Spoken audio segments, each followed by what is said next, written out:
end of the day. So I have a list here, very uncharacteristic of me, but I have a list here. And I want to do the thank yous first so that at the end of the day, I won't be found wanting in that regard. So charity begins at home. Let me first thank the wonderful ladies who make me look good when I do my work. Esa kamem fo wala mu nyenti ko ako jama nyimankala tarambuloti bari folo abe kontondrol le folo kela ako abadatila afanga yale memmo ani mennu ka do ko ke mennu mo loyalty wolbe siringa bala ako tonya wolle ala do ko sone nda bulu ni wolunte ala do ko ate sone ala ko sone ata nyame. Without them, this would have been very difficult. I thank you all for your support. Ako nin wolla demma ko ro malla kan abe koleala bula ko to ay wol be tento ila dema rola. I thank you all for standing by me. I thank you all for putting up with some of my unreasonable instructions. Ako abe tentula pour kallo balaka fasa andon abe tentula nyim fanan kamay munyolu menu keno wato dobe kulu ka kolea ate fangola karola ka kolea menu landi kan memala hadamadi ya na soti yo be munyaye abe tentula wala. And I thank you for instilling the confidence that I always exude. Thank you for doing that. Ako andon abe tentula fanan ye lanno men penku abalo kono comme lanno men la ate wesa mbay fal bala ako abe tentula wala bake abe jayila. More importantly, thank you all for being my sisters. Thank you for being my guardian angels. Thank you for keeping me in check, and thank you for pointing me to the right direction. Ako men kumayata bete abe tentula iketa bari musu kendelti ako abe tentula iketa e malaika hinante wolti komen hadamadiya malaikol kamen ka fo mo kendolti ako andon abe tentula fanan yesiya tilinde sila tilinde wala silo me ya lonko wala ya makoy purun ka futa mfutata damen bi. Without you, this would have been impossible. And I also recall fondly Horeja Baragay, who contributed immensely to the work of the commission. Ako nila de maronte nyimte soneale bulu ako bari a hakilote bono la Horeja Baragay la me ya lonko afanambe kono le nun ke makoy la do kolto ani inabe do kola nun ako wo la kata kol fanan ate diamo kumfano la ayatara ama wo fo. Thank her enough. And the legal team's work could not have been done well without the investigations. And I thank Abdou Mane. Ako tonya etolu loya doku lalu menu ka luala karola doku TRRC ila doku te keno la ay timma ila kisikisir lalu fanan ay Abdou Mane to fo woto ako wala kata kuol fanan mote ku fono la ima wala kata kuol fanan yitandi ke tentu ke bete andi ke yitandi molla ye kata kuol menuke for leading the investigation team and for unearthing all the material, all the evidence that's been presented before this commission. Ako Abdou Mane la kata kuolu ka kiskisir kafo nyaton kaya anen ka fintindiril ke kulol la kullo botol men be mabore moluma menu lonnu Abdou Mane na la kafo molu ya kata kuol men ke pour ka wol fintindi ke kiskisi ke nati nyako pour ke la do ko sonendi. And before him there was Alaji Baro, and I also take this opportunity to thank him for doing a splendid job for the commission and to this nation. Ako janning Abdou Mane be do ko kelaje wotuma memba nyaton kaya kan wala mo Alaji Baroti albea kala mutala Alaji Baro atelenen Horeja Baragay fututa be natana tiara sebula bari ako Alaji Baro fana na katakolu sembo warta bake wotumo abe do ko laje ando aba tentula la katakola anay do ko kendol menuke TRRC ye pour que to la do ko sonendi ito loyalo. And to all those who supported us, the Secretariat, they've been fantastic. Ako andu molu menu be tulu loya do kulal makoy ila safer lalu wala mo klakol di secretary lu wala do ko ye tentu bake katu woy fanana do ko sonendi bulule. They sort of all our needs, which made it possible for us to do this job, especially all the specialized units of the Secretariat. We work. Ako ila do ko ni sonendi bulula ko surtout bunda me ya lonko itolle la do ko sembo warta itolla ma fa wala démarrer ma fa wala woli membe kata ibe o fanan yitandi lale pour ka a bunya yitandi dunia la pour ya lonko woli kata ko menuke fo itolli la do ko keno mostly with the victim support unit and the psychosocial support unit and all those other units. Thank you for everything.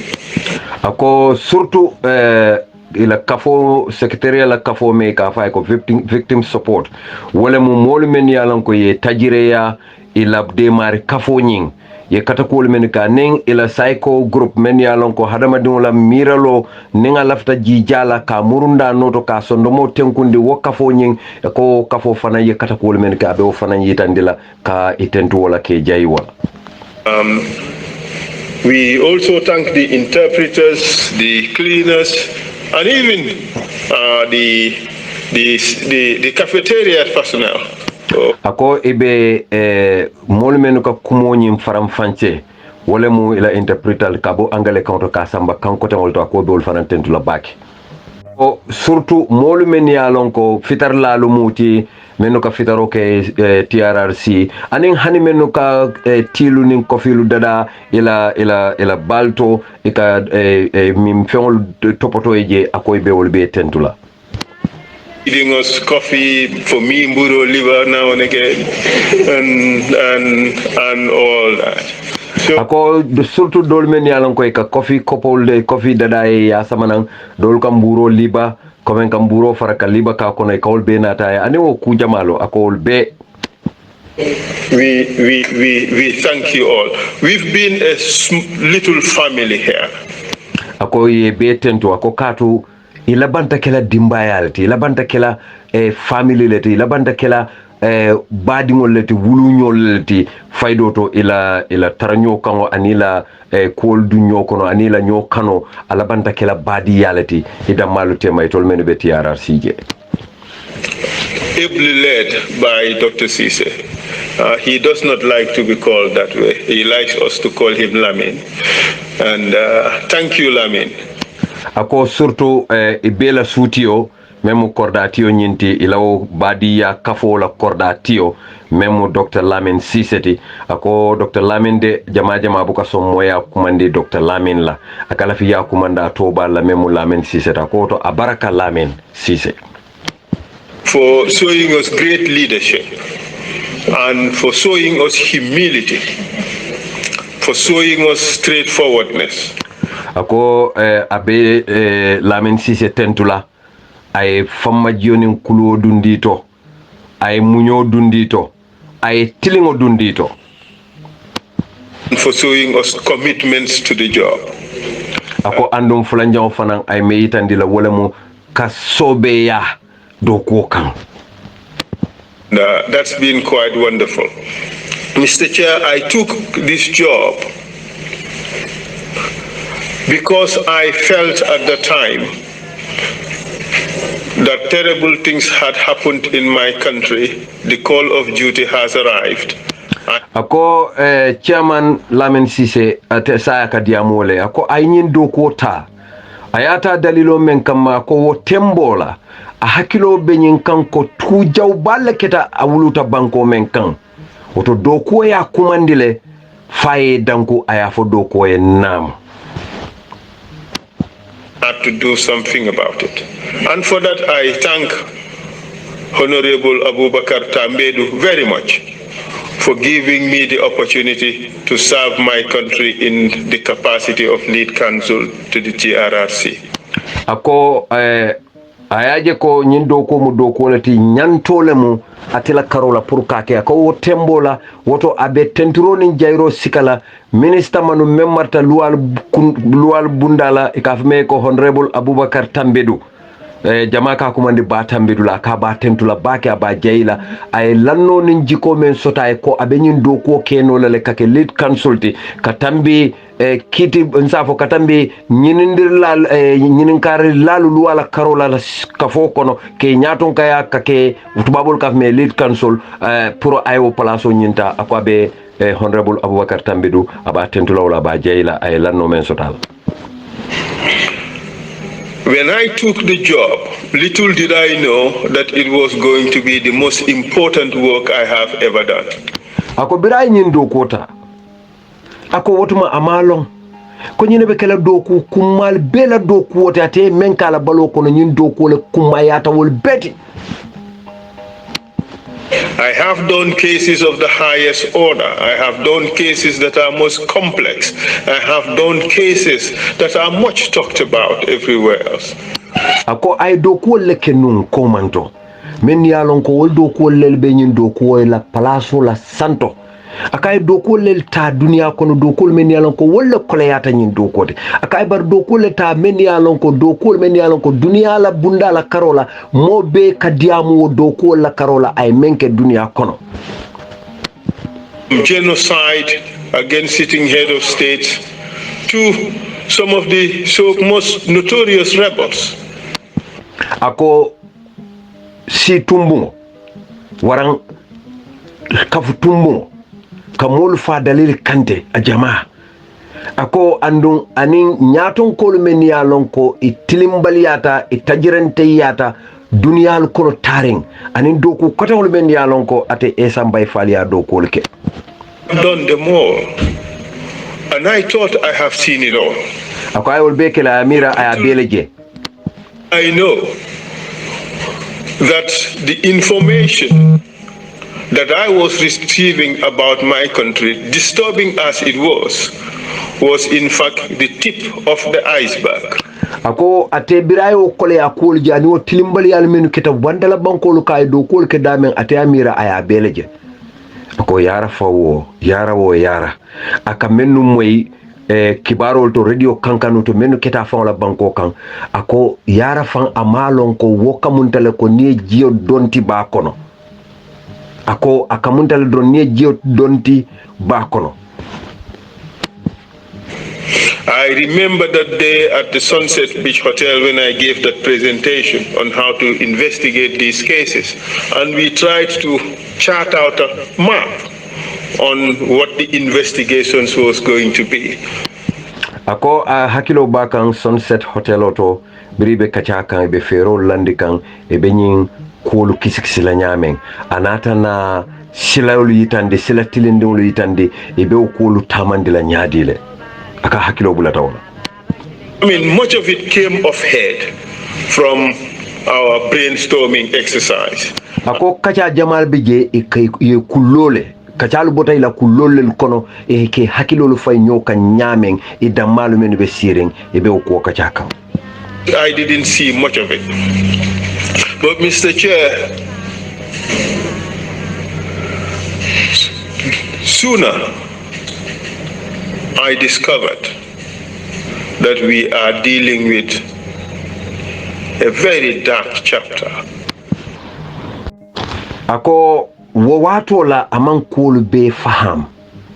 Ako bari Mr. Chairman, wala mu sirantiyo nyinti akadiamu Dr. Sisele Lamin Sise. Ako bari yara fang ku jamale be nunding men ya lonko ela doko nyato itata ta woltara. In our history, I realized that what we were dealing with was a beast with many heads. Ako wato lemu dokuolu kono anata na nyin kalamuta afambala ko yara fan ntolube men ko kisikisi kan o mu dafen jaw baleti me yalon ko kunjamale bala. A member of the team just tipped me a little while ago, suggesting that perhaps I should have given a closing statement. Ako amam me bake ila kafo kono je TRRC kafo kono je modo ya suggesta comme modo ya mirae ka fa ko esa nga mira inyanta diamu kumfa kacha kelele. I recall I discussed this issue with the chair and we agreed to defer that to some other day. But I can't really stave off the temptation to say. Ako hakilo bakang aning Dr. Cisse Lamin Cisse fango ya ko kacha memo chairman oti ako ilata na kambenyi na ko yeo ko landi fo lundo ako bara mambono asondo mo kono aba juso kono aba mira kan abe boren kan je. A few words about what we have achieved here.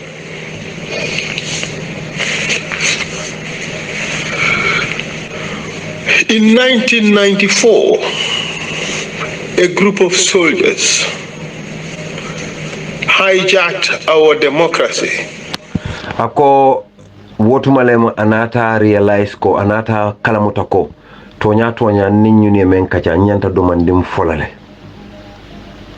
Puraka o domandingu nyin sata ko 1994 sango kono nzafo sanji muwanning fen komanto sojar kafo dole na demokrasi nyapinkan na taramfam bulo ya nyapinkan and suspended our constitution. Yenna banko la loi buko men ka fa constitution mo la kambe buko ko nyine ben na banko tamandela yewo lande karala and made us believe that they were soldiers with a difference, that they are going to salvage this country. Ako ye mo jama landi nyinnako itol mu sojaro lati mennu ni sojar koton lu mennu ka kudeta ke banko kam man killing ko itol natal pour ka banko tanka femma me ya lonko itol la jerota ni dol la jeroto woman bete ya kan dundi ku kendo kono itol nata wala kan tankande akamunda ni mobe tunenna ya kanande pour ay tubato inata wala and save it from rampant corruption, nepotism, and bring in transparency, accountability, and probity. Ako andung sojarole ya la hidimen na wala mo ka banko tanka tapaleya nyapin kandiro tilimbaliya ka banko na fulo pusur pasari ka puntum pantang anno itolbe men nati la wala mo tilingoti senea comme koku ni bakela senea aning ku kana mabo itolu sojarolu yen la hidiko ibe wala nati la nye and we embrace them, at least many of us. Anno mbiri yofo mojama latela nsontema mojama including, and if we are all honest, most of us, the majority, embraced it. Because also we were tired of the slow pace of development.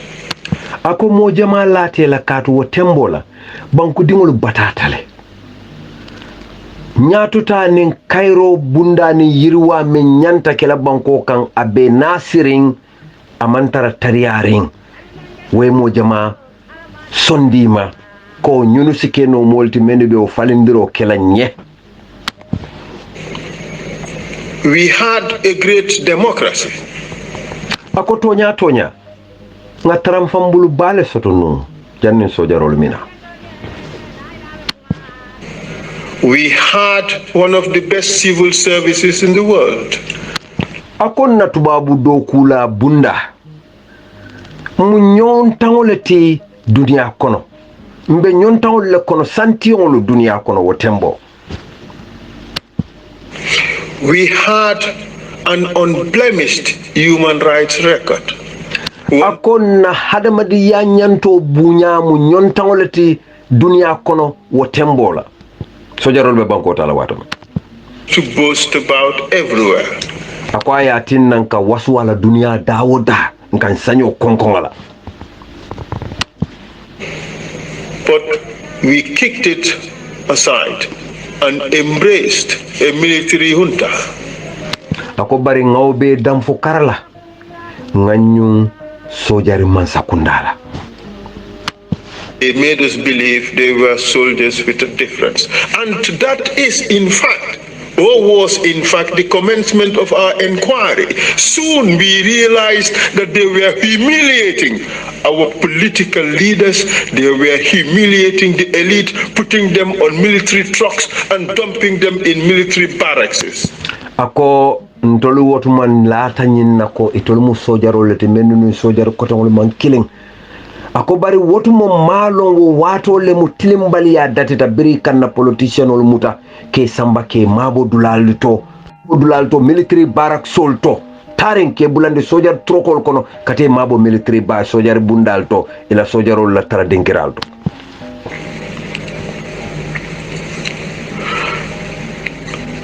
They attacked people on the roads to show power.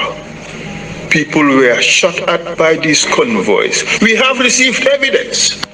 Ako ekamolu nyapin kan ware ka boy molu kan silolu kan ekamolu bun kidola ni la convoy be tamala andum ye sede andoro soto walale me alon ka be koyre. From the actual perpetrators, Sana Sabali himself came here and told the commission all those shenanigans they were doing. Ako andunga sede andoro men soto abota moli fon lebul menu ya bara. Ako Sana Sabali nata jele.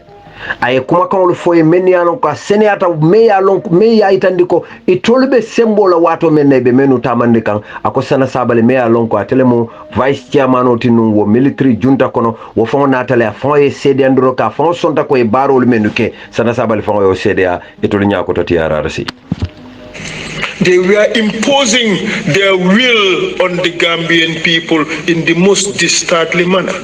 Ako ibela ila kan iba aboy kan Gambia dol ka iba boy kan Gambia dol kan klimbali ya ni balafanta ya kono. Mr. Chair, we saw them attack the security personnel and dumped most of the senior security officers in jail unlawfully. Ako Mr. Chair, wala mo kadiamo chairman ole hanikabi memo Lamin Sisete bayra abokason iko abokason mo ya fay Dr. Sise. Ako ngajele hani sojarol men yalon ko warang uniform fani dunnal men yalon ko benun je Gambia je ni men be do ko la ngajele nyapitawul fanan dolu kan nyamen ke bulandi kaso kono ke mabuje. Unlawfully. And we have seen how on the night of September 6th, they Nicodemously went to the jail and unlawfully tortured and brutalized these senior military officers. Ako andu ngajele September karotili woro. Fengete ngunumate dunta kasola nyameng. Katawo sojar nyaton kolu noma ke balo tilimbalia nyala mea lonko alanda tambita. It was done cowardly. We have had Edward Singate testify about it. We have. Ako yake nyame mfon asike jote yan tun yalemo. Katunga Edward Singate mwele ayakumo fo jang TRRC ayakuo fo yake nyame jotenti yakono kati yemo city ware mo muta atafam bulu ikatilimbali ya womu jotentu yalati.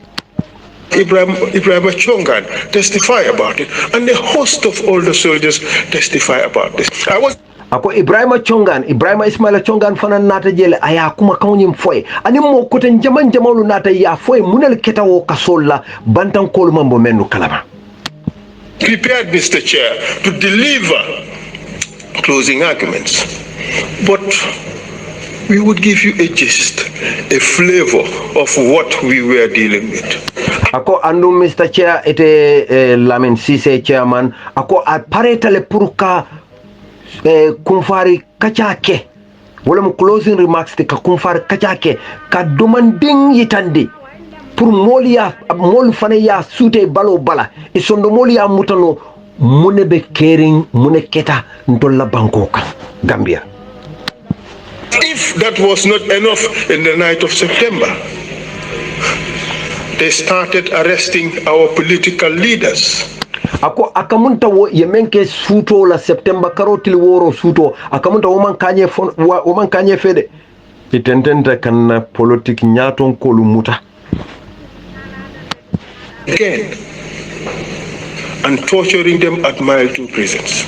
Ke muta koten ke samba Mile 2 ke bute ke balo tilimbale ke tajireya. We've had Edward Singate talk about how he managed to stop it. We have heard Sana Sabali talk about how he did it, how OJ and others became victims. Akonga Edward Singate moyle ay kuma kangol menu itande TRRC ko ay mune ferelu ke kawo kuntu wo tilimbali al nyato akonga Sana Sabali fana moyle ay kuma kangol itande ayake nyadile ka OJ Umar Amadou Diallo nyolu ke tajireya. But this was just these little symptoms that were emerging. Lawyer Usman Silla wrote to Jammeh. Ako nyunu mu kundinati menu be fintika kamuta ni yirobe falenna ako wol mu kundi nyim ay nyunu men fo mu kundinata kul kono kamuta don ni yirobe falenna ako lawyer Usman Silla ay letaro safe Yaya Jammeh nunu memu ni military hunta la chairmanoti and told him how he was seeing the seeds of dictatorship being showed and how Jammeh was planning to self-perpetuate himself in power and that he must stop.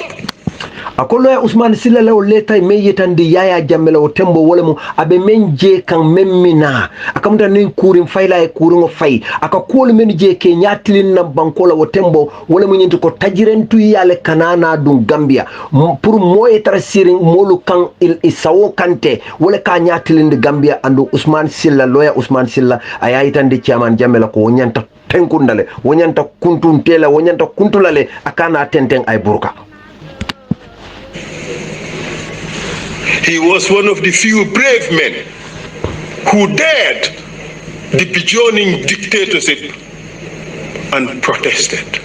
Ako loya Silla mu moleti molu kono me alonko afana mu ke fatingoleti ke fatingolu kono men hanyita wo tembo la kadiamu ka kuyitandi mola ka yitandi la ko tilimbali ya me ya ko choma nan ntende la mba ko falale directly to those concerned. Ako andon amafo bantala de ayafo molle anyanta fola mendiye. But these guys, they had a different agenda. As they were pushing constitutional reform, ako woto nyim molu uyara fam fere dole be wolu bulu biri lafta banko la luwa nyin falinna a view to bringing in a new constitution. It was quite obvious, at least to lawyer Usman Silla. Ako woto may lafta luwa buko falinna a senator lawyer Usman Silla male a senator mabake. These people had no intention of relinquishing power. Even ako lawyer Usman Silla fanambe mulla kono menni ya je ko ñunu mom pare pour ka sembo ka murundi molu kan imam pare wala. We were to return to democracy, it would be democracy as per members of the junta. Ako hanni Usman Silla ya nyame wala mu hanni muruta taramfam bulo o taramfam bulo be tarla sojaro le bulo kono as per Yaya Jammeh, and the facts would soon unfold, Mr. Chair. As the junta started taking the necessary steps to silence all sections of Gambian society. So, ako a betar la sojaro demokrasi le mu Usman Silla la jeroto même betar la sojaro bulo kono saka surtout Yaya Jammeh bulo kono ako andu ya jela ko ñunu pareta fenela me ya lonko na banko tamandrinya bunda tamandrinya be kela nyame that Jammeh can self-perpetuate himself in power. wole be kela Yaya Jammeh ba fan tutula molu kan nyame kam mara akuyata me adiyata me. We have seen the steps he's taken. The first was to silence the soldiers. Ako ngajele ay simfanyalu menuta. Ala simfanya follow ala sindamboy follow wole mu sojarolu men ya lonka si silano ko kido be nyul lebulu nyune simbondino ay wolle follow de indike silandi. We have heard what happened in November 11, where they took 11 officers and men of the Gambia National Army and executed them in cold blood. Ako ngajele ila simfanya follow November 11 karo kono November karo til tanning killing wato me sojarolu ta mo tan anin killing ke be samba ke kanna tay karan waran ke fa nyarla fa nyame yalon ko nin jama ka menu ka fimo lu jube wotuma rambo nyolu kata chok norris nyolo alkeje ka film sifal menu at menu ka cinema jube lu ke nyin american fimo lu ka molu fa style sifal menu la ke fa wo style sifal nyama. Blatant violation of the law. These men were unarmed. They were stripped, almost naked, humiliated. They were tortured. Akonyi molu ye tajirentu ya nyameng ye la loi tinya ye la nyanto tebulu dolu beje ye wurale dolu fon la mina tambira wala hani julboro te tarle bala and executed. And we inata ne fa andum heard how the leaders sat before the commission and derided the international conventions that apply to all men of civilized people of civilized behavior. Ako andu ngajele hani commission of fonto menu nata sije menu mu nyaton koltu wo tembola ye sosorol ke waray balon ke dunia be la loi la nyamen comme international convention wala mu luati loi me yalon ko hani mo me yalon ko yamuta kelole kono anyanta mutala nyamen anyanta marla nyamen anyanta ala nyanto nyanta bunya la nyamen yewul be tinya inata na TRRC e balantala e malom fanko wol dolu fon sotota dolu balanta ko e yalon ne ka sotota Geneva Conventions and the additional protocols. Much ako dunia la loi balu men be ko Geneva Convention wala mo comme ni moliaje kelol be kering ini menka kele yala modolu muta inyante marala nyamen e ka fole Geneva Convention ako ani convention koton wala mo hadama dulu tamandirnya hadama dulu la nyanti koton ani wol tamandirnya be nyame. Your chagrin, Mr. Chair, because I could recall you telling Sana Sabali, I spent years teaching generals about ako andung abe chairman Dr. Sisa Hakilo Bulandila wato men akafo Sana Sabali ko iko nyadi nte lamin Sisa fon en dunia karakilimo beke United Nation dunia la bunda bala ka generalolu ke karandi hadama dolu tamandir nyala nen hadama dolu maranyala. These rules, you sit here and tell us that these are not important. Ako pro Sana Sabali si TRRC ka foeko nyunuman kumaya ako Dr. Sise okumo okuya Dr. Sise fole ni okuya. They disregarded completely the applicability or the application of these laws and did what they wanted. Ako nyuniya wo luwalu bele fay hanni ya lon ko sotota ye bele fay nyamo kono ilafta men kela ye woleke. I recall Edward Singate saying, Jammeh told us to take no prisoners.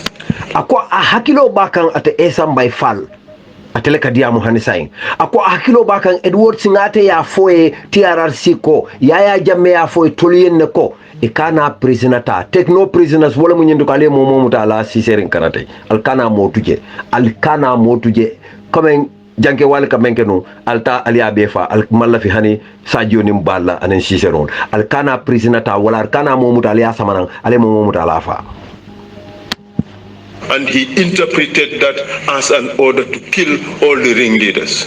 ako andung ay comme ngafo nyamen dron ako ay Edward Singate o kuma kan nyim firi menna wala mu nyinti ko men be mu nyaton ko dali be fa. Is what they did. On Remembrance Day, ako andu yake wala nyama fana ako dunia be la hakili bulandi lungo ikaf me Remembrance Day wala mu dunia be ke hakilo bulandi lungo menna ikaf way ko Remembrance Day or day before Remembrance Day, they executed their colleagues in cold blood. ako wo dunia be la mira lungo wala mu tilimbali almenu kita dunia kono pour mo be si lung killing ya lungo mira wala mu Remembrance Day ako lungo men lungo le mu waran lungo janni lungo be sila lung killing janni lungo be sila ako i fawlu ni molu menu kasi ka konto nyola 30 nyola e kolbe ke nyola e terol ni kanuntol ni tanyolu ye fa bara fanta yakono. They wanted to silence those who could potentially challenge their authority. ako ilafita pour ka molu deindi molu men yalon ko silata ware sobita ko wolle silo noye jahara nyama ilanin hamolu men yalon ko ka banku dingol tora pour ka kunta nyato ilafita pour ka wo molu deindi ila ferom wolade. But they did not stop there. ko bari man dawoto The next step was to see who were the dissenters. Quickly, Sana Sabali realized that they are off onto the wrong track. ako inata men taban ram simfanya do ko tan menta wolem mo jumal be kono menu man tare to la miraloto ako tariya kono Sana Sabali nataje ko ibe silo men kan ibota o kanne. Soon, Yahya Jammeh had different ideas. Sana had to go because Sana had the audacity to say, no, we got to go back to the barracks. ako Sana Sabali la abhani manjam fa fang Sana Sabali ni Yahya Jammeh la miralo falinta ako Yahya Jammeh la miralo wolemu itulu nyanta tenten nale Sana Sabali la miralo momenti wolemu hani mankude ta kewo kam ngake men kam wolemu nyanta murla sojar kam potole. We've heard Edward Singate about how they hatched a plan and eliminated him and falsely accused him of something he never did and has no clue about, dumped him in prison, tortured him, and secured a conviction of him for 9 years. ako nga Edward Singate moyle ay ferolu foye ferolu melu landi be Sana Sabali dabondi la kuol kono nyame kasi tilibula ma kuntemo ka kamba katawan lala ka fennu lala nana man sibo menu la an sahani say wolbe ker na mbadi wol me esale karna sor kambari Gambia al nyanta karandal ko wolu nata daw fero mel la Sana Sabali kan inyapita ka woleto ya tumi fenna man menke ya samba kasola e manda woto itata no makaso kono ka tajirentu ya ka tilimbaliya me yalon ko hadama dum ta mirala anyon hadama dum ko sa keno alba yumo drone si mo tilimbaliya no nyam inata na wo tilimbaliya biri ya lipa ya tilimbaliya ya balo tajire ya ay kuma kawlu men nyinin ka ay jabirol men kay nata wolle ko jorolti ka samba kiti wala ka soron sanyi kononto. Allahu akbar.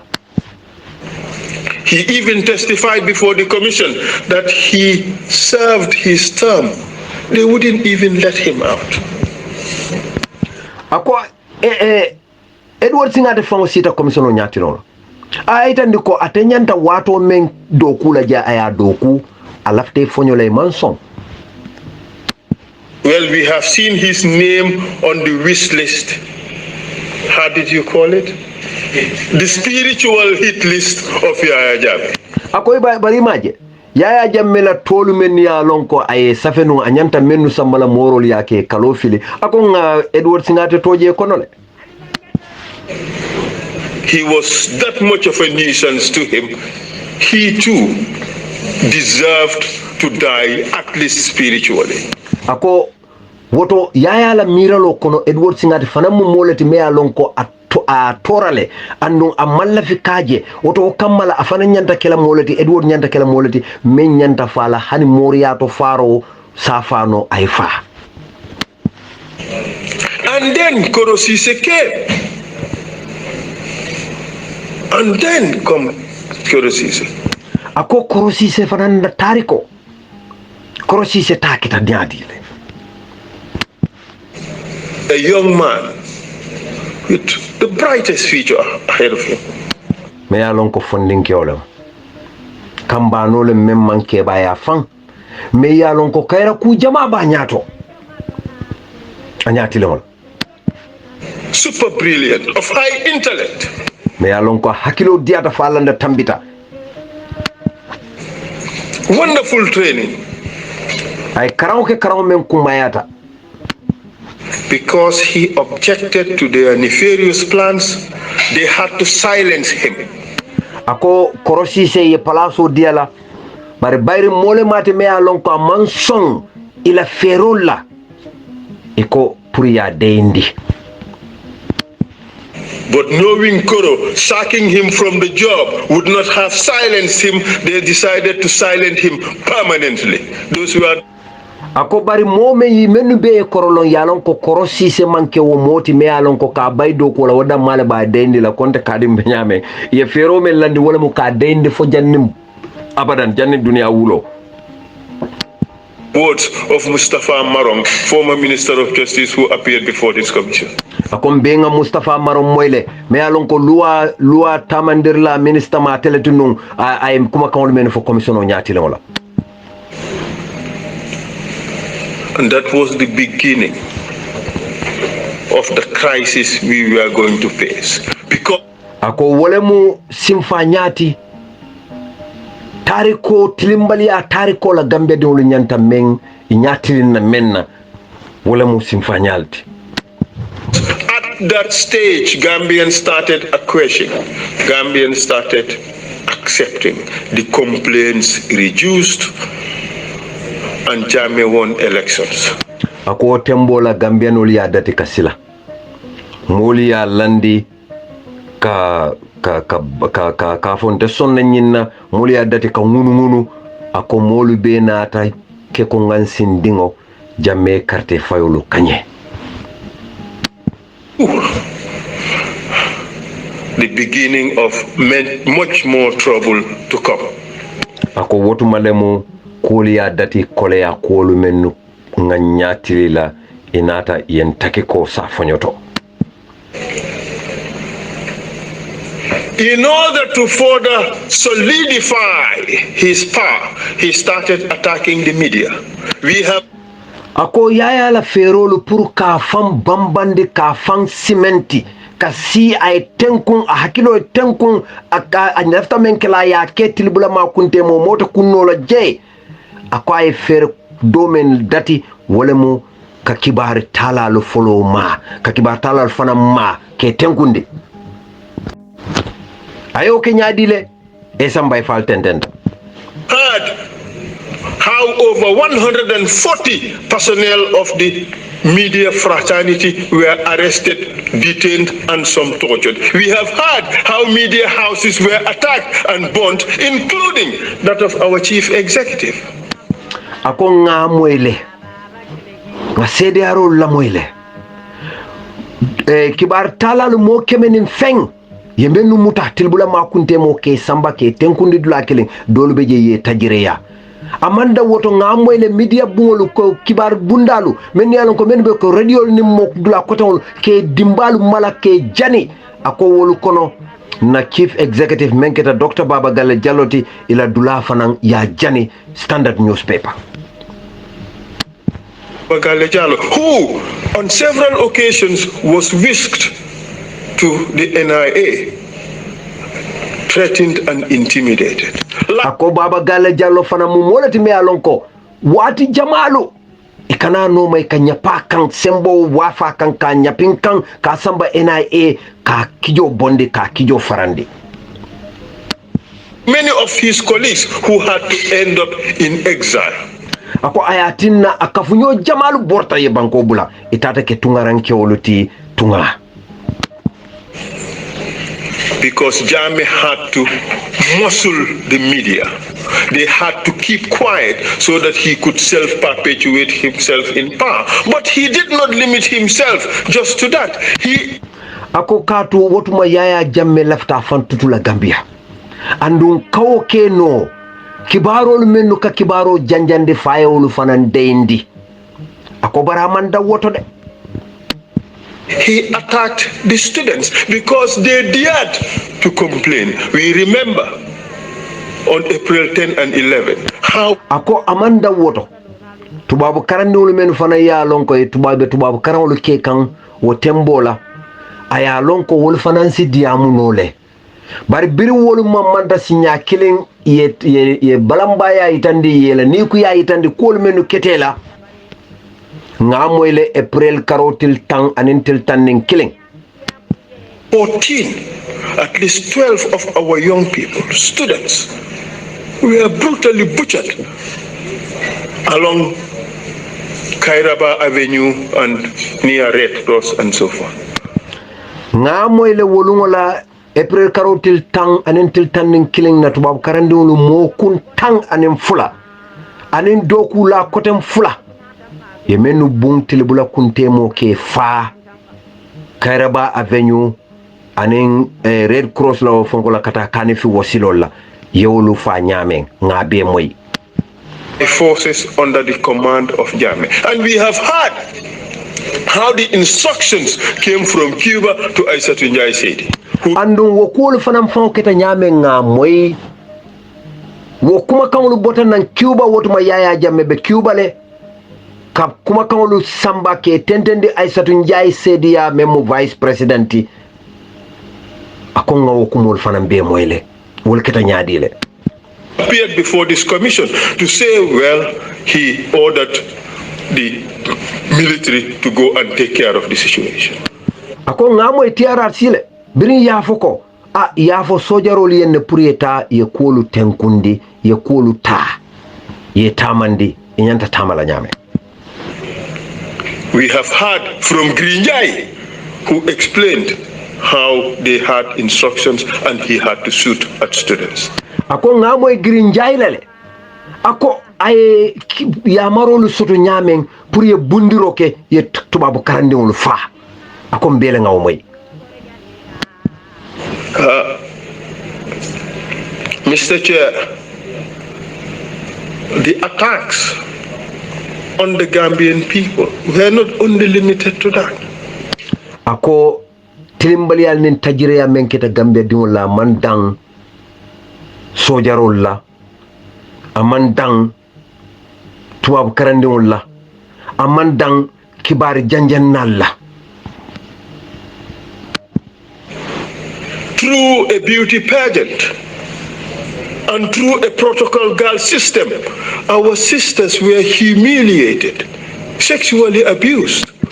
ako nañi musu ñimma tombo fanan kafo anin ka musolu ta men ya lonko be mansakunda nin molu tema ka me protocol wol fanana tamandiri nya ka sunkutolu ta ke idia ku ya laño ya futute ni tema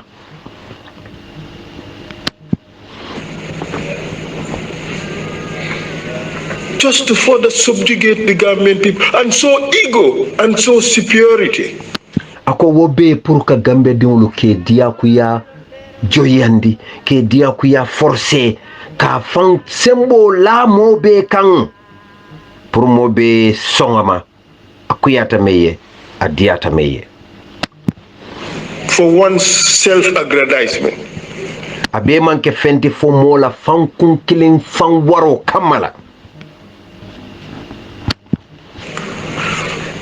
We have seen, Mr. Chair, how institutions were created that are aimed at further strengthening or creating a dictatorship. ako mpawlu nga jele ye bundalu lo ka bundalu dada menu be kela sama singoluti kanyen tajirente ya ka sembentu yandi abe diamu kan chairmanu Mr. Sisele Hankabi kay ko Mr. Chia ngawol be jele ye sama singolu dada sama singolu men yalo ko wolu la do ko te kala fenti pour kanyen tilimbali yanin tajirente ya ka sembentu yandi With all those monstrous powers they were given and a very compliant justice system. ako amanda wala ngajele wo ibe sama singolu lola wato men ka ena elu dada men yalon ko wolle be kullo talikela ka molu tajirantu ya ako amanda woto de na loi fon tamandir nya fon Kenya tamandir nya kamala ako wol fanan keta fenete me yalon ko yol fanan bulo toromon don ya le kokono anchored and chaperoned by so-called Nigerian mercenary judges. Ako yen na loi bunda ni yo bulo toromon don nyadile itata Nigeria ni jojol men yalon ko momé kalangolong ye ñu na wala le ye samana mennu man na molu le te bala fala moye wolube brief keso le noma ko do be men kono pour ka do ko ke do ko me yalon ko me ye samana alafte menke wolte loi buña kuto. And we have seen how investigative processes and judicial processes were compromised. Ako andu ngajele kisir nyalu anin kitindir nyalu ye jenkendi nyamen ila tamandir nyalto in order to produce desired results pour itolu lafita kuma kawul men na waran tamandir nyalu men nula molu kan yawul soto.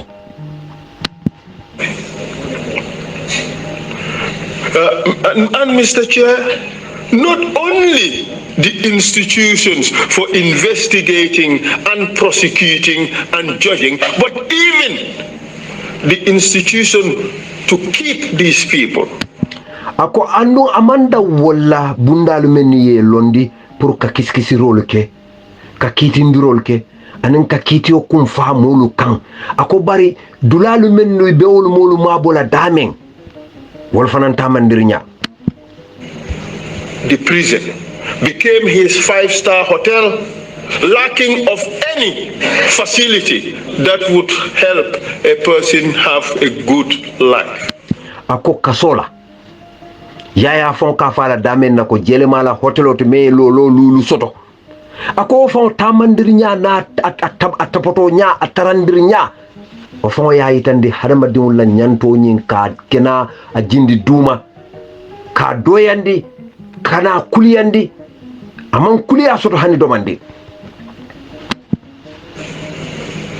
The mere fact of being in Mile 2 is a violation of a person's rights. Ako kam wosa ma Mile 2 fan hanay ku jaw ke fan wo fon mala nyantiti nyalte hakente Mile 2 be nyame wo tembo. Because it is completely at odds with the UN standard minimum rules for the treatment of prisoners. Ako katu Mile 2 be nyamen anin dunia be la tamandir nya puru ka mol men be kasola maral nya woni wo jam fata nyolale imanke kelenti. And Mr. Chair, if one were to end up in Mile 2, you leave being half the person or less of the person you were when you went. Ako wodalilo fon kan yatin dale molu menu kata wo kasola ebe dunna je wato men ne la hadama ya Kenya kammala anin ne findi de la hadama ya Kenya ka Kenya me be ka fata ila kunyalu ka ji ila moyalu ka ji ila hadama diya ka ji ila bunya ka ji ila fam fan tarab fam bulo ka ji. And Jammeh knew that. That's why he called it the 5-star hotel. Ako andung yaya bota ko kalamale wo dalilo latinna kafo na lulu hotelo. And we have seen how Jammeh had dealt with those people who dared challenge his authority or those he perceived to be challenging his authority. Ako andung ngajele yaya Jammeh molu mara nyamen waraye molu tinkole ya nyamen molu men ya lonko asobita ko wolle be lola nyatilingola kala kan tinya waranto molu men ya la kan tinya ayolu tinkole ya nyamen. I've heard of all those so-called coups that happened and how he dealt with them. Akonga kibaro lu sotole ka kudeta lu menula molula anin yaya yo kudeta tumirolu ay tamandi nyame. We've heard about the Ndur Cham one in 2006 March, wherein those who were involved and those who were not involved were corralled and taken to Mile 2 prisons, brutalized, taken to the NIA, tortured and forced to give confessions, which were ako ngang hakilo murundi koma banganduru chamla kudeta ngakilo bulala 2006 menu dabe je wo menu dati je wo ye menu tumi wo ye muta ye samba mayel tu ke bute ke tinkolea ke tilimbalea e manda woto ye samba NIA ke tinkolea ke tajirantu ya inata na force ye kuma kawlu men ya lonko inata wolle ke joranti ke kitindala ke son used against them in court and convicted. We have heard how Langtombong's evidence was manufactured. In fact, today our witness talked about how they sat there and manufactured evidence to Jammeh's knowledge. Ako nga mbenga hakilo ta nga murundi koma ban Langtombong tamba.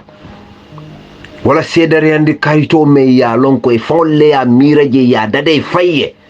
Ako bifo nga mwele ila sedo men nata ya memu Seku Jalloti mbato ba fon le fola ako fon ya itandile biri sita yo kolu dada nyaadile ka feretu dada ka dada, which led to sentencing Langtombong to death. Ako seden juriya me ya lonko e fon ya dada men sababuta ka Langtombong samba pour inyanta falale tubabul kaf me sentence to death kamunta mari ya trenkele kamen ka pempeng ko nyimma nyanna balula. That is the ultimate. It could have been executed. If that had happened, we would have lost a patriotic son. Ako andu woketa feneti me alonko ila hamo momenti wala mukafa ako naya tara wo faro nata na ke mbe fola banku din kendela unlawfully. And this has happened several times. Ako nyinketa watu jaman. Even political dissent was so suppressed that Jammeh could easily sail through elections. He manipulated the laws. Ako hani karte fayolu ya detele ka moromonton ka squeeze ka moromoro ay luwalu be yelemande ala fitala nyamen pour ate tarasiri molu kunna. So that he remained in power. That's why he had the audacity to tell us, I will be in power for a billion years. Ako dalilo le kan ya lon ne ko sayin atata le fa futa ta tembeto tembo me ya lonko amang jikinyin na ko fensi kuntuna nyato wo tembo le ma lota ayinyin hanyo soto kalo Gambia di won nyatino la ka foy ko mbe marlo ke la fo sanji billion killing. He had all the confidence. He's taken all the steps. He has instituted a dictatorship. And when Sandeng and others decided to protest, ako woto utembole mu yaya tatele fa lata fanna fa jikita fanna jikola me alonko ama miral soto ko jiko nyin fensa tinyano ako fotumo menna solo Sandeng na nyolu sita yaje faye ko he treated them in the only language he understood. Ako birin solo Sandeng na nyolu yaje ko nyinte tenten nola imamanta wolu fanan ay mutar nyalla ay mellong wala mu semboti anen tajireya, leading to the death of Solo Sandeng and the brutal torture of his cohorts.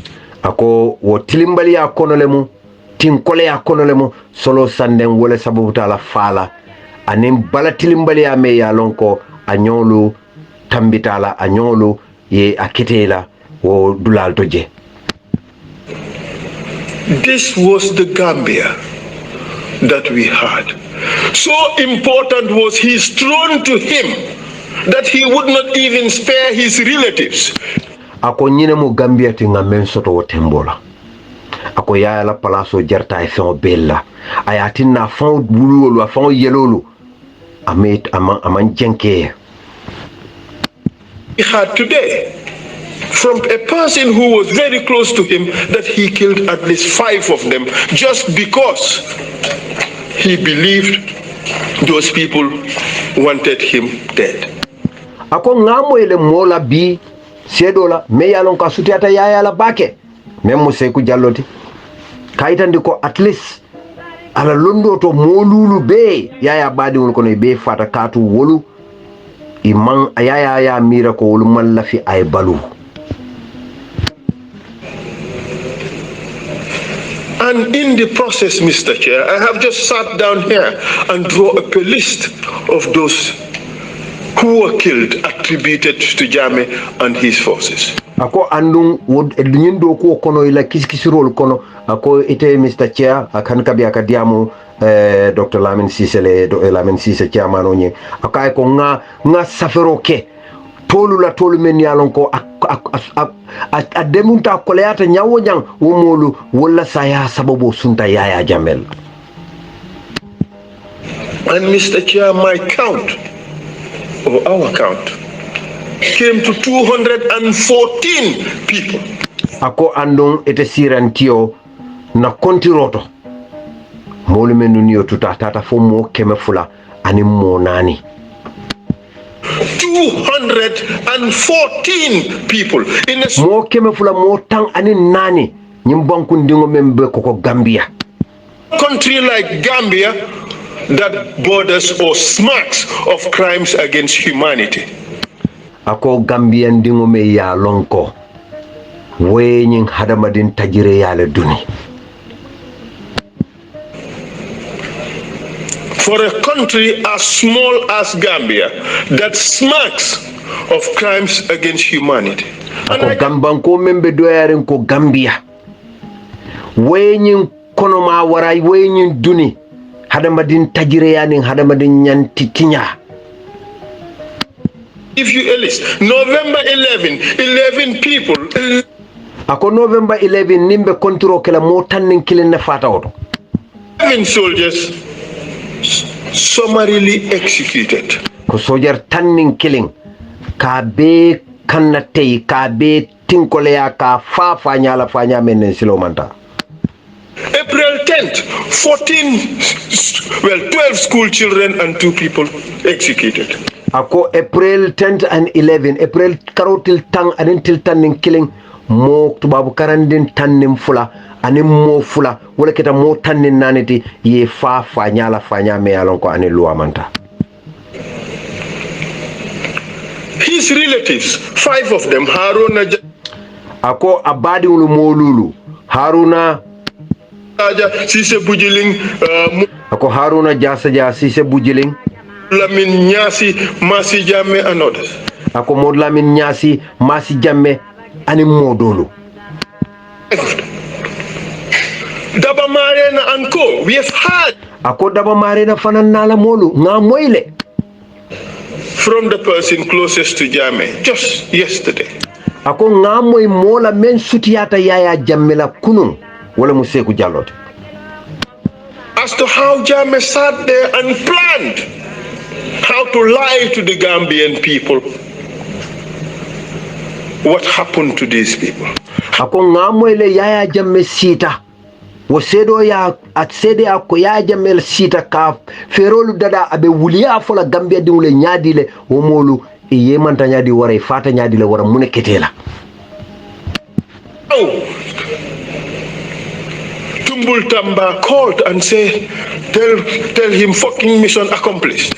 Ako anu nga moy sedo nyina ba fo kambirin Tumbul Tamba e kumandiro ke ate sedo be sharing telephone tadulato ka fa ko e taya fo nyaton ko e ko ay mbula do ko men nga timmandile. And how he was given a big bag of money.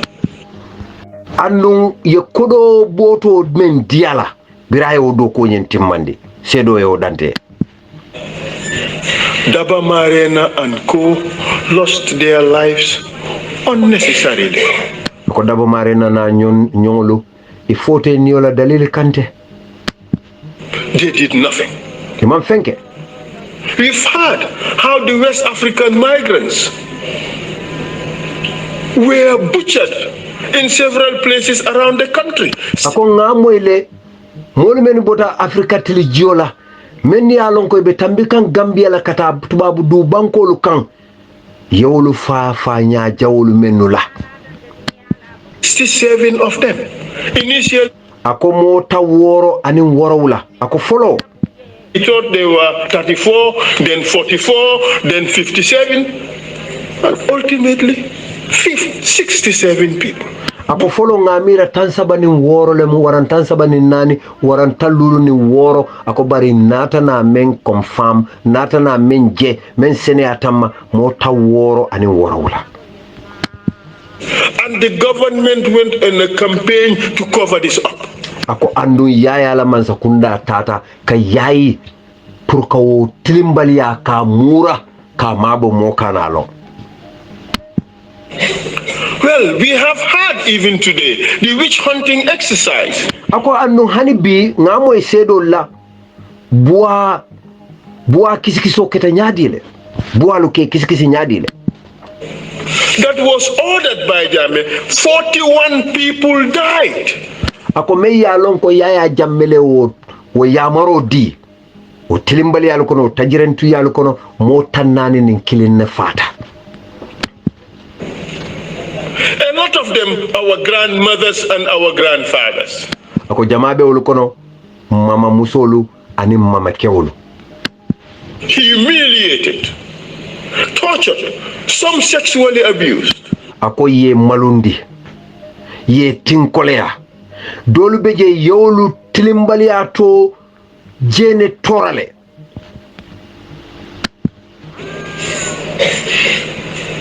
We've heard about the fraudulent PATP, that is the President Alternative Treatment Program. Ako andu ngamoy lenyin tapale ya doko me yaya ya tanu kafo yaya jammela jarale bunda. We've heard that. Well, only one person claimed to have been cured, and that person did not come to the commission. It's being rumored out there. But everybody else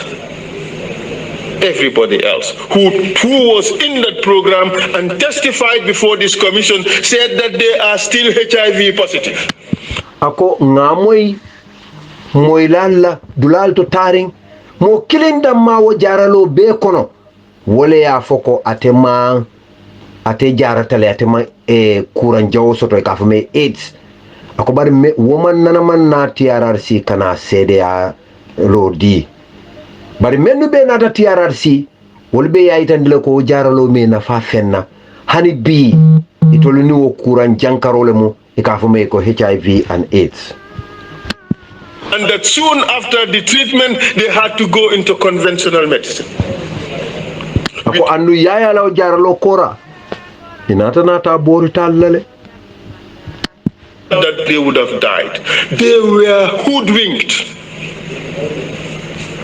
into believing that our president had a cure. And Mr. Chair, ako andu wo mo jamabe wul kono ye sondo mo sunya ke landi nyinna ko yaya jammede aka kuran jankaro jarale kafme HIV and AIDS.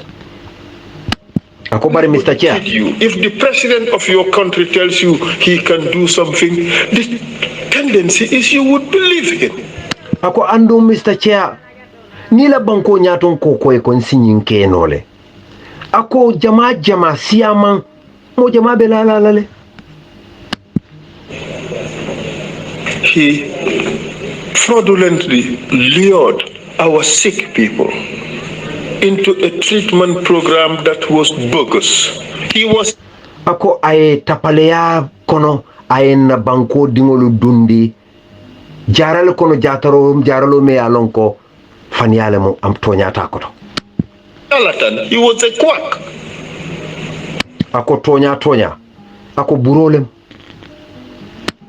can't be described in any lesser way.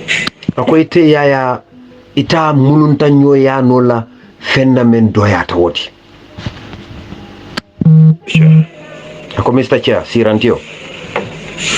Ensa Keita testified here and talked about how he was captured and taken to Kanilai and being tortured. Ako Ensa Keita fanan nata sede aro dijanne. Kaitandi ko yamuta nyadile ka samba Kanilai ka tinkolea. 8 people he provided that list were killed while he was there. Ako Ensa Keita e mo saileto di ko yolu fa anyalale aya sede a wotuma abe Kanilai tinkolea kono. 8 people. Mo say. Including that woman who was supposed to have a beard, and they butchered her for Bambo Sada. Ako lead councilor maninka kan photo. Ako esa e molu tolu fo. Aning muso men ika e bora soto. Ako yo kuntun ne kake Bambo la Sadati. Amanke ntete de nteto mu bambalete. Ako Bambo la Sada. To be given to the crocodiles as charity. Ko pour ka di Bambo la Sada. Charity for who? Ako Sada pour juma. It of Jammeh. Ko yaya jam. Why? For him to entrench himself on the throne. Ako dalil juma kan pour yaya be ferolu landi no la nyamen ka fan tutu Gambia de lu kan satre sawonte.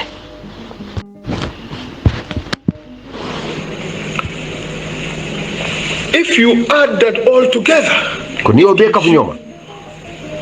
about 204. Akabe mo keme fula ani mona ni la dile.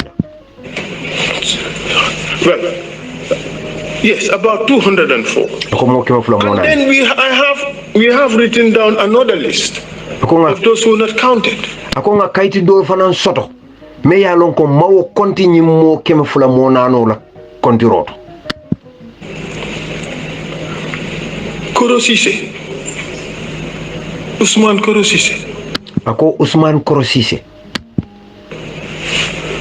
Deda Haidara. Ko Deda Haidara. Baba Job. Baba Job. Ndongombu. Soldaw. Mahawa Cham. Ndur Cham. Tumane Jallo. Abdoulaye Gueye. Almamo Mane. Amadou Doumbouya. Dauda Nyasi. Mustafa Koli. Ilo Jallo. Mariama Kamara and her husband Alpha Jallo. This we've not been able to investigate conclusively. Mariama Kamara anakema Alpha Jallo. Men ya lonko e kafodame Hamza Barracks nale hakilo bakan wotumante fonka radio diamol ke wotuma yaaja me ba marlola ye fa Denton Bridge la sojar campote kafodame Hamza Barracks Mariama Jallo na kema ye fa nyame ya lonko moma kalon no hani bi e telefon lo ma ko nyin e ma ko kisi no kendeke pour ye futa adangoto akita nyaadi. Yet, but we are still at it. Mahmoud Cisse. And Ibu Job. We had Oya.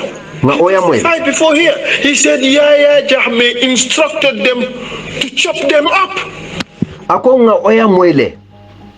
Oya mendi amuta sede andor to TRRC. Ako Yaya Jammeh ya marle puriye Mahmoud Job ni Ibu Cisse ke take kuntun.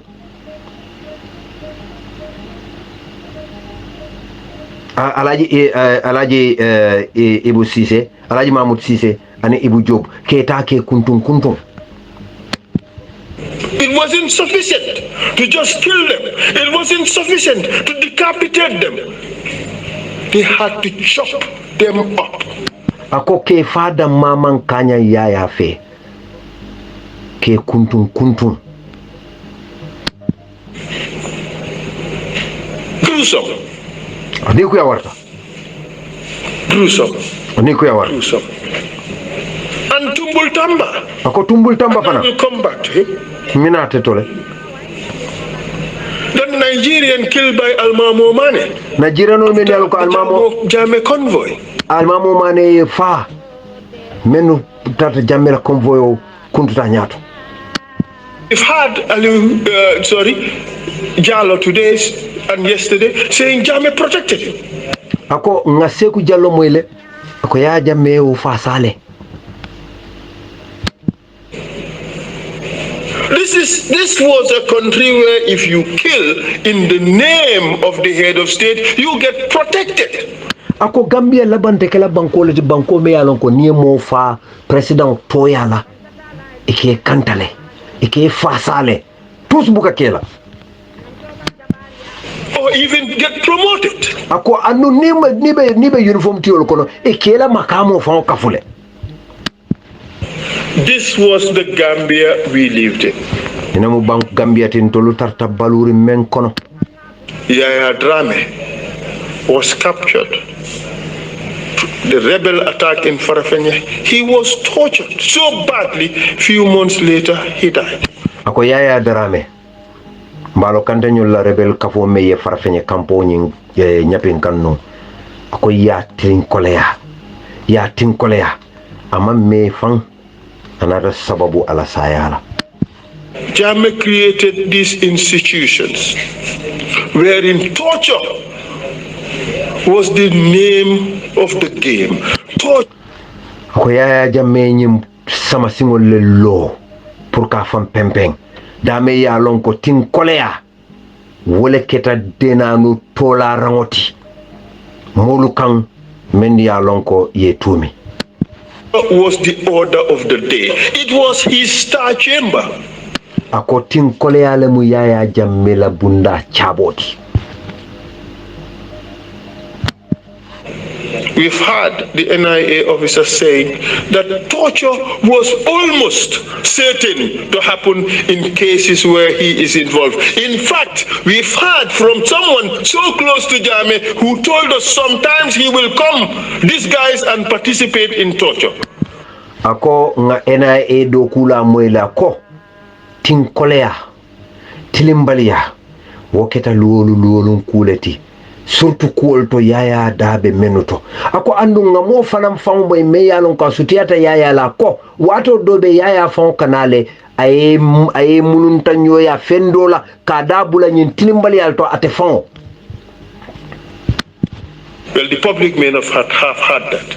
It is evidence before the commission. We have heard how video recorders are carried by some of his agents and they will take videos of tortures, well, and maybe even killings, because we have heard how Dabamarena and co were dealt with. Tumbul had to come with a video recorder and a video camera and had to show Jammeh proof.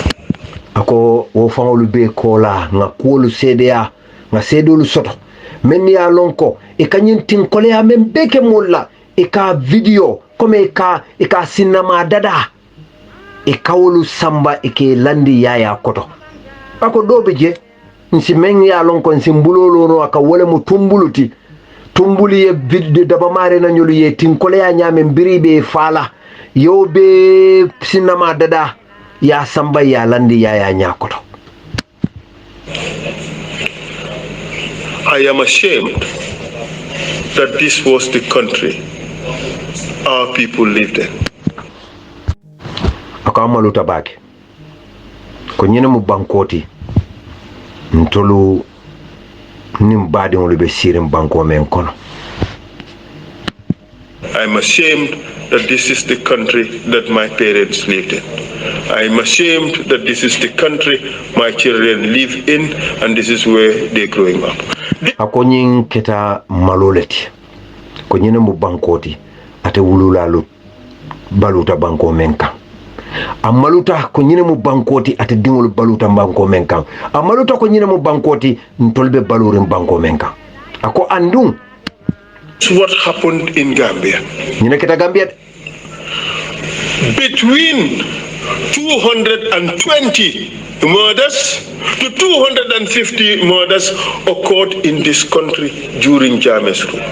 Ako ka konti mosa fo keme fula muwan waran keme fula tallulu hadama dingoto wala fata yaya jammela marlo kono attributable to Jammeh. me yalon koy ba tembe asembela jammela And that is not the enforced disappeared. ako wolni molu menu yemanta menu kalawlo wol mankile We've heard from Sekou Jallow. Jammeh told him, oh, Solo is lucky, but for my mother, I would have disappeared him. ako ngamo e Sekou Jallow la diamotole ako ya jamme afay nimba mantenu Solo bojamba yemandilale ako Sekou Jallow yo fo sede ato jam ko nin abama mba asombi bojante nun abe Solo bojam fa yemandilale ako jammele o fay Sekou Jallow yo fo sede aroto. Well, disappearing people was part of his modus operandi. Ako kamoli ye mandi womo yaya la tamandir nyalati. Luwa ka fole modus operandi comme kolu tamandir nyal. Indeed, Buba Yabo disappeared. Ako tonya Buba Yabo ye manta. Abdoulaye Anne disappeared. Ako Abdoulaye Anne fana ye manta. Baba Sanyang disappeared. Ako Baba Sanyang buyam aye manta. Chief Ibrahim Mane disappeared. Ako Chief Ibrahim Mane journalist onying aye manta. Omar Haidara disappeared. Ako Omar Haidara fana aye manta. Idi Sane disappeared. Idi Sane fana ye manta. The job disappeared, and Kanyiba Kanyi, we've heard from his wife. Ako mam job fana disappeared. Ako anin Kanyiba Kanyi ngala muso moy leñin sede aroto ay men fo. NIA took him away from their home. We've heard from people who were at NIA, at Mile 2 prisons, describing how he was taken away at night. Ako ngamo ele Kanyiba Kanyi keta nyameng ala muso ya fo janne biring NIA nate la suo kono bonto ya samba Kanyiba Kanyi fana ngamo e mollal menu benu Mile 2 prisons ya fo sede aroto ko inata kama suto ya samba nyaadi le ngawul bele moy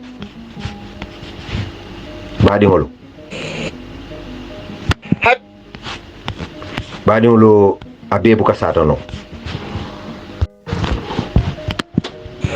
So bad it was that when civil servants went to work, they're not sure they're gonna come back home. Ako ko tatale fa jawyata kalanda tambi jawya ayatinna tubabu do kulanu ni be bolela bungo kono e hakilo ka fula fonin tata mbe sayla nan ne bang. And to tame the civil service, he had the laws to do it. Andum puruka civil service kulu ke kengan sendingolti ay banko la luwale toromondong puruka wotamandi. You dance to his tune, you safe. Ibe donna la tantan kosolla ye kana. Don't you face the peril of a false information charge or an economic crimes charge or being sacked by a letter of 1 or 2 lines or akoni man sonne donna la tantan kosola ika muneke ika kamba katole lela waranto ya foye tapale yale ke bankola na fulola wuliya kono waranto ye fen lay ko kan me ya lonko mobe tonya dunke be balon nako nyimmu tumirolete memman soto to one sentence. Waranto ye letaro kiye na iko ye bayle letaro me ya lonko kuma kan kilim fo sabada male betar laje without recourse to law. That is the evidence that's been unearthed before this commission. Andu wale mo sede aroti mem fintitanga men wuri ni commission oto men senata molbe ma menu be ala moy. There may be deniers. Yes, there will be deniers. But these numbers don't lie. Ako molu be sotola Gambia banko kan hani bi menu be balan nako nyin kolu ketale. Ako tonyale wolu te bayi no la wo molu be sotola le. Ako bari fo molu menu fanam be balan nay lafta fola ko nyin kumolu menu be fota fo be mo faniyale tiba. Ako nyin kumo be te keno la faniyati.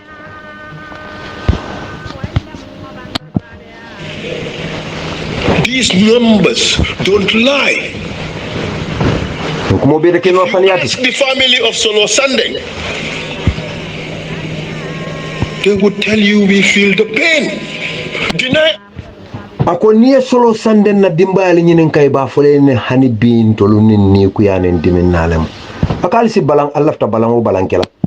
Much as you wish, but we feel the pain. Ako solo la dimbal ba fole ne balang nyaaw balang nyaadiate baren tolu be dimingole kono. If you ask Amadou Kebe, he will say, deny as much as you want. I am walking with 1 foot short. Ako niye Amadou Kebe nyininka sojoro me ya lonko ya bunga singoto kidola faya tinna ya samba ya singo taba ya dada nyama me ya lonko singolu jam fata nyoti aba fole ne balangu balanyaaw balanyadi ate bar binte bete momento singolu jam fata nyoti le.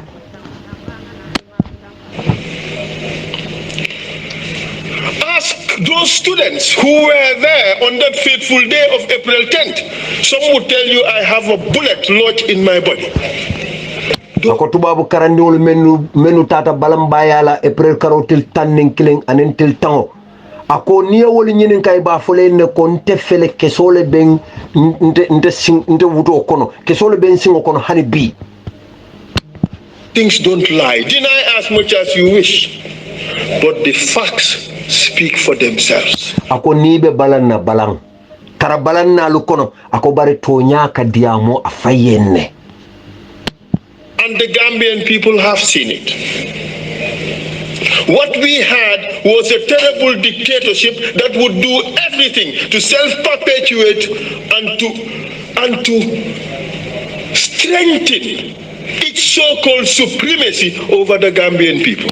Ako nga men soto Gambia wole mu tagirentu ya mansa kundati me ya lonko ye fam pempen Gambia diwolu kan ka kule kan ko me ya lonko ibe marano la nyamen ke be ke molti men ya lonko ibe joyandi la ke bulol bambu ikoma.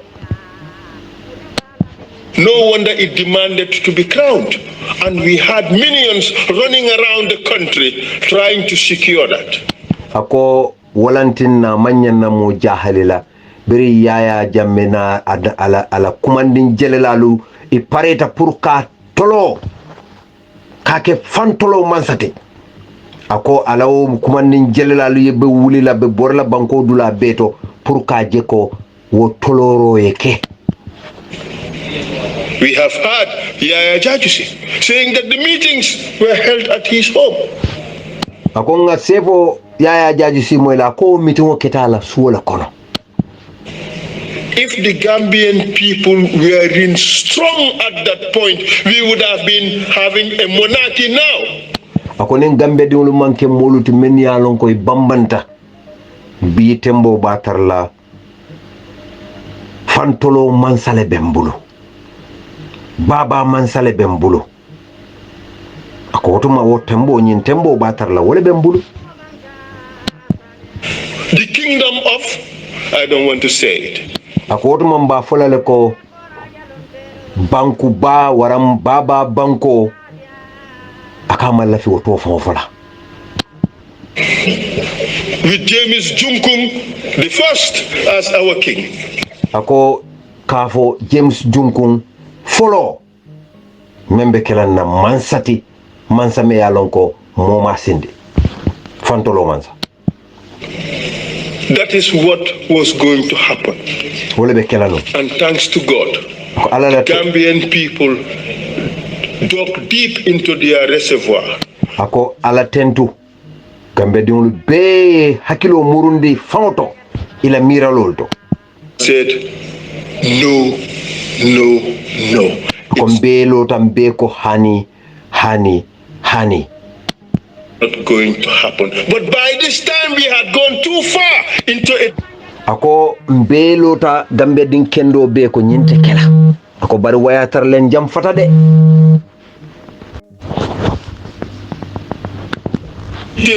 We have gone too far into self-perpetuation with 22 years. We have gone too far deep in corruption where the whole treasury And the central bank was an extension of the executive household. We have akon tatale fon dunta fon kununta tilimbali anen tajire akono fola bangola na bankola na fulobe maborin dameng anen dulalu men ya lon kon tolbe jikir wollella akolu tatale foy keta dulalti dame ya lon ko aketa yaya jamme kodi mabo comme yaya jamme na nafa bundalati bankilati yaya jamme la kodi bidula na banki keta wolete heard from Mr. Njai, who testified a few days ago. Ako ngamoy Mr. Njai me yalon ko ay sederanduro di wati kuntunin tambilala ko menketa Mr. Njai ya sata. How his property was taken away from him in gangster style. Yala nafulo nyapin kanto tabulu nyameng tilimbaliya nim bandiyo la tamandir nyakono. Mr. Chair, all these things I am saying tells me crimes against humanity, crimes against humanity, crimes against humanity. And the Badingolo esa be nyim fola wato men na nali ya video jube alinyabe mo jamale be sirin be lamoyro la nyaajo be boke nyaato bare esa tententa kayitande ko sirantio ako ñunu be kam yitande wole mo hadamandi ya nyanti tinya hadamadi ya nyanti tinya hadamadi ya nyanti tinya forum to deal with that is not only limited in Gambia. It could be Gambia, it could be Ghana, it could be West Africa, it could be somewhere in Africa, it could be the ICC.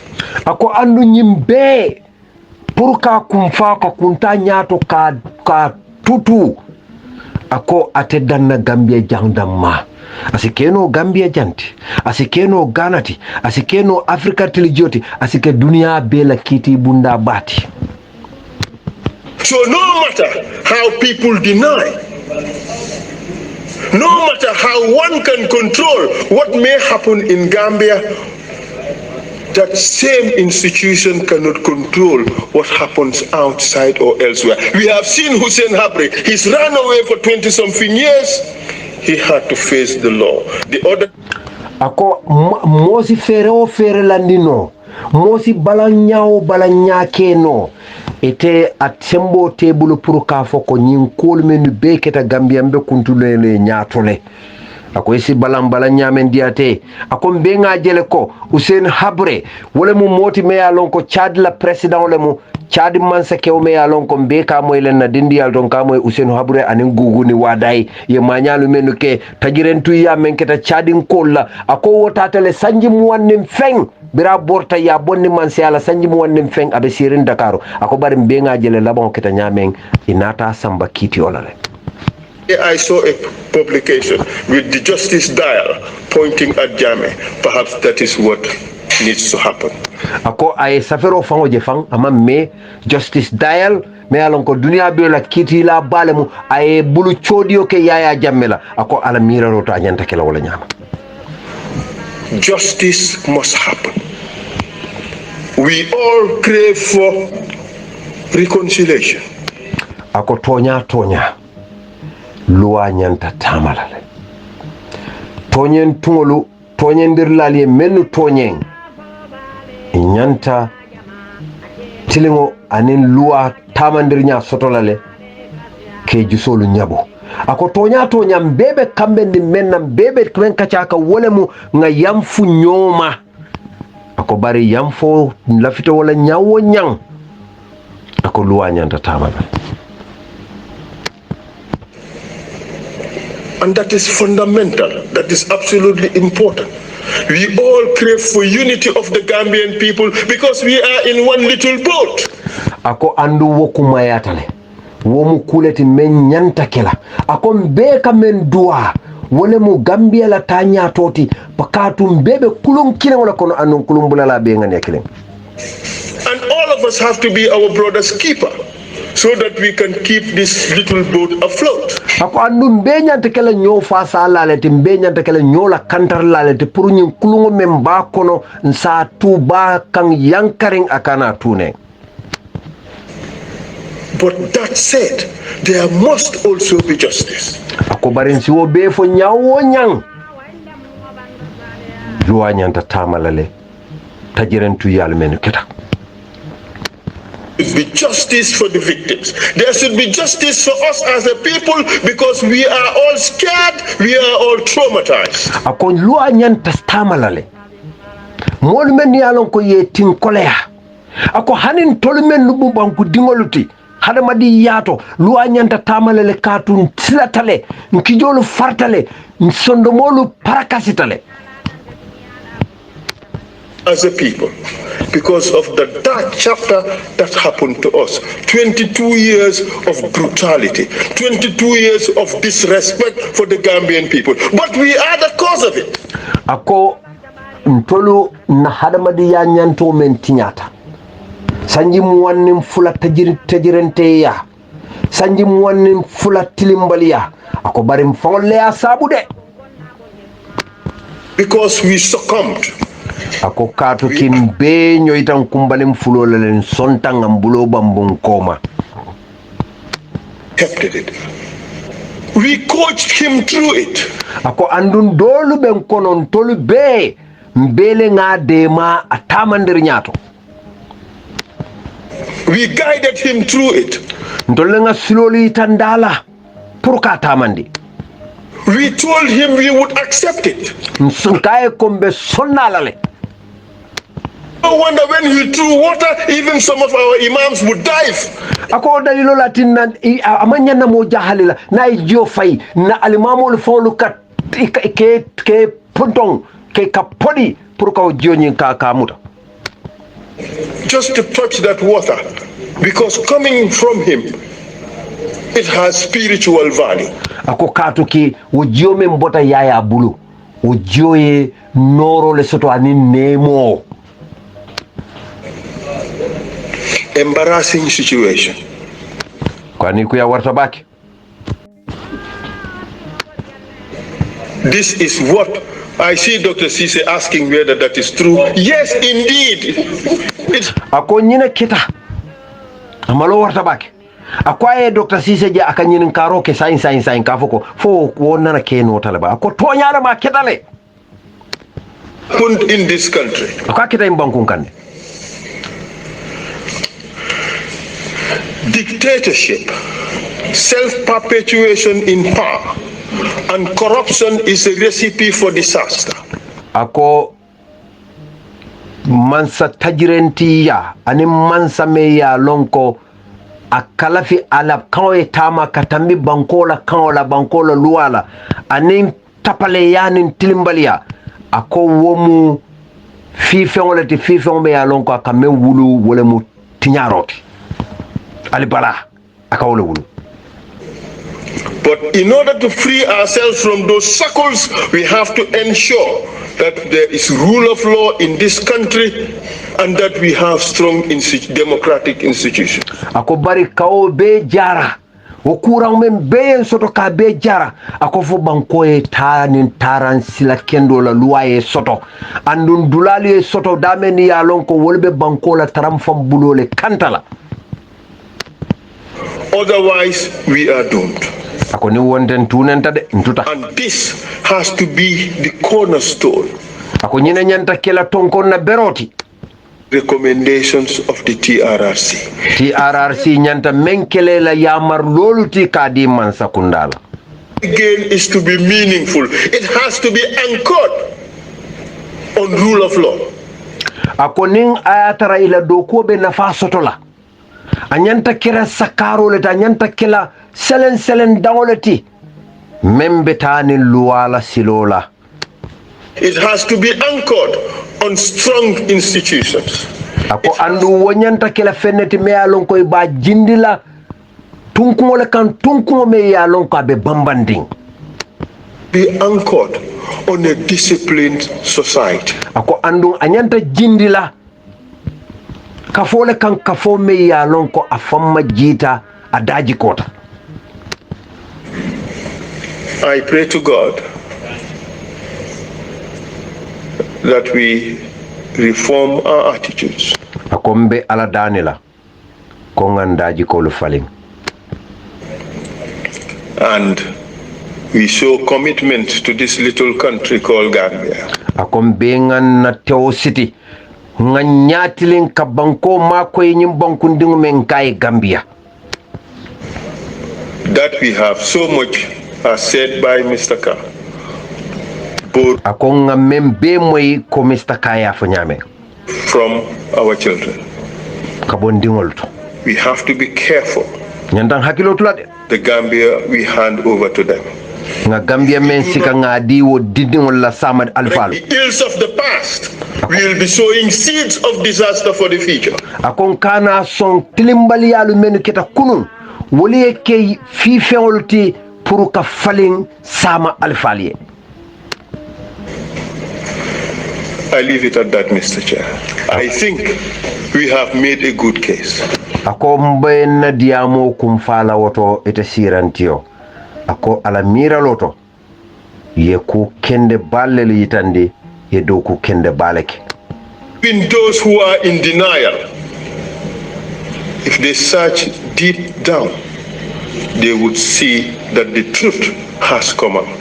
Ako hani mennu be balanding ila balamba yato ni site fawlu ni hakilo kitita ibe tonya jele fawlu sondomo konole ko tonya de tonya afuntitale. And the truth is, Jammeh took us on a wild ride. Ako andu memmu tonyati yaya Jammeh ntoloki su karafeoleta sitan kan borende for his own self-aggrandizement. Ako afawla fanku kilin nafa kamman. He has to pay the price. Ako yaya nyanta julu nyanta jolale. Ako yaya Jammeh tilimbali ya men ayake molla a nyanta jolale. Who enabled him also have to pay the price. Ako andu menni afasa balu ifana no manyen na tala wo nyama wol fana nyanta luwa nyanta lale ifana no kanne. Justice must be done. It must be seen to be done. Thank you, Sir. Ako luwa nyanta tamalale andu nyanta jelele abe tamakan ako ngetentu ngejayi chairman badi ngolu aliya moyle nyinamu Esa Mbay Falti na lead council me alon ko ngata do kola ay kuma kan lu menu yitande tubabu kanto tubabu kan faram fancew man dia nde kundingo bamba serigne mas kadimo rasul ndele natali jang pour kawo kumo faram fanciali man ka kanto ngali tentu ngali jayi andum baytandila la ko namira do ngafo nyalema Esa ya fo nyamen andum ayamuta ko anyanta kanna sor la nyamen ninga fellaje amam fo ndele nga wolaje bare kuma fota tubabu kanto al salon ko Esa Mbay Fallew fo asikeno nga nyambase asikeno nga dolu tala asikeno nga dolu kafu bari laftale pour molia faham Esa e mune fo tubabu kanto amanta kela fenti me alon ko mbafala tubabul kaf me nga suga kot amanta kela woti mbafala le aya fo nyamen nga faram fancie man ka kanto anyanta faram fancie la nyamen oto ngal be tendu ngal jeyi alla la mor ku nyimma kan albadi malemo khadimu rasul assalamu alaikum wa rahmatullahi ta'ala wa barakatuh.